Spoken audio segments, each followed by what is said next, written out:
Everyone I know who has deleted their social media has seen their lives improve dramatically within 3 to 6 months. Or, as a friend of mine told me, 3 to 6 days. Once they get through the detox period and the phantom buzzes stop and the dopamine rush crashes, they find that their life improves, that their mental capacity is greater, their relational capacity is greater, and they're just able to think more clearly and, frankly, be less anxious. I don't know a single person who has deleted their social media and not said that it has made their life significantly better. All you have to do is read The Anxious Generation by Jonathan Haidt to see the studies of what social media is doing to us, in particular to our mental health. Here are just a few stats. Since 2010, anxiety has risen by 52% among people ages 35 to 49, 103% among people ages 26 to 34,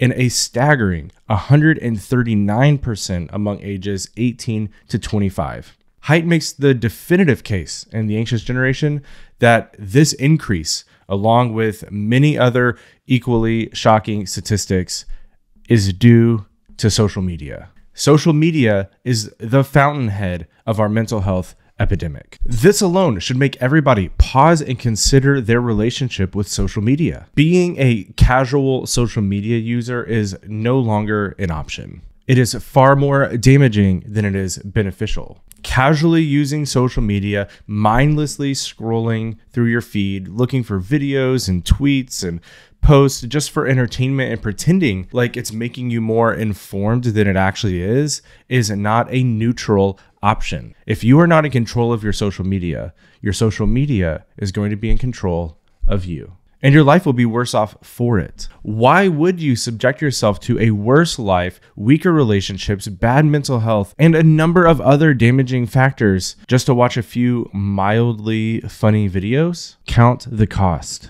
Okay, so should you delete your social media right now?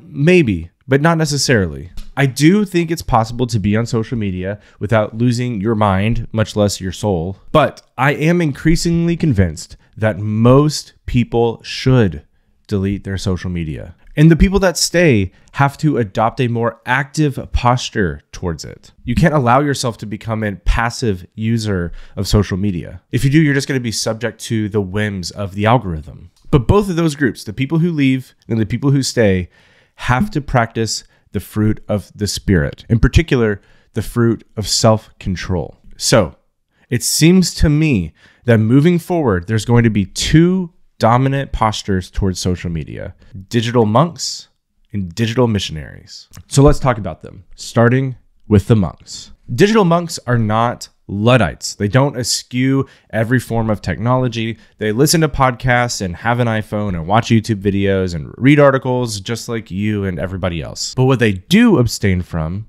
is social media. Digital monks just find little to no value in social media. They just don't believe that keeping up with a high school friend that you haven't talked to in 10 years is worth the toll that social media takes on you. They don't think it's worth sacrificing their day-to-day life for a few funny videos. But being off social media doesn't mean that they're passive either. It just means that they're active in more substantive ways. They realize that most of the news they find on social media is a distorted version of reality anyways, and so they just rather find their news from slower, more reputable sources. Or just be happily ignorant of the latest hot button issue. There's nothing wrong with that. Digital monks understand that wisdom rarely, if ever, comes from the feed on their social media, and they would rather dig deeper wells through reading good books. And they know that their closest relationships are never going to be the people they see on their screens.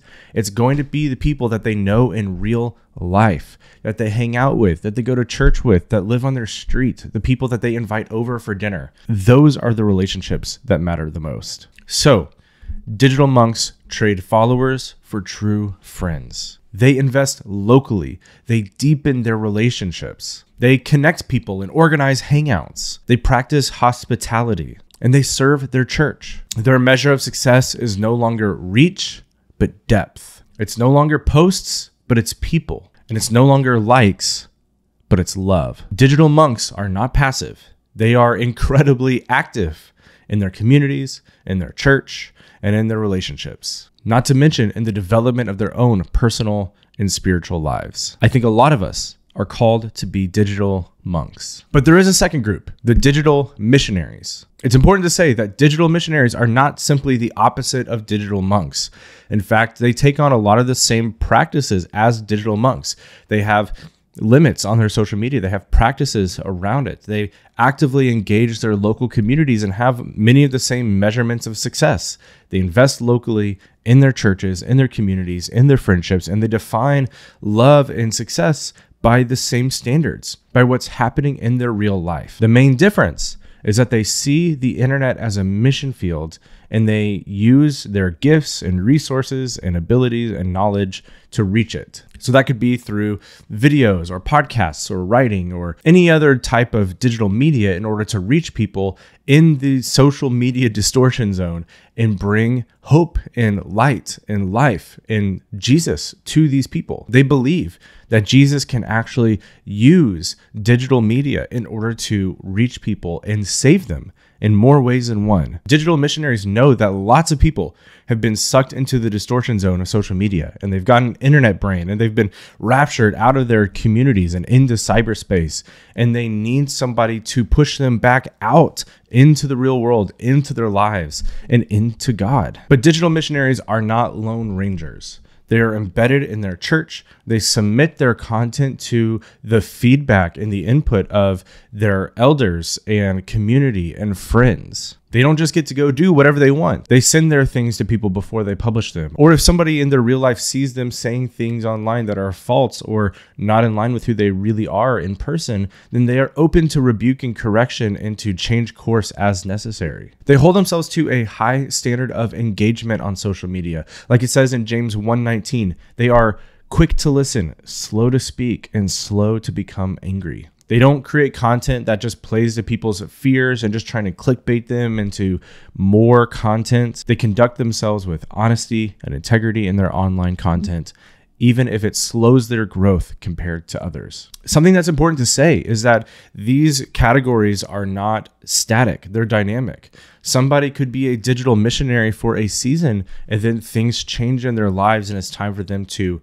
get offline and become more of a digital monk. And vice versa. There might be someone who is a digital monk for a season of their life and then realize they have something to share, something to say, and they need to shift into a digital missionary posture in order to go reach people with that message. These are not categories that you choose for life. These are categories that you, through self-awareness and prayer and community, understand where you are at in that season of your life and commit to it for that time. And then when life changes, you change with it. I believe that digital missionaries are desperately needed in this day and age. But just as there are a few people in a church that are set aside for missions overseas or to another part of the country, there should be a few digital missionaries who are set aside and sent by their church for the same purpose. If I were to put a semi-arbitrary percentage on it, I would say we need about an 80-20 or even a 90-10 split.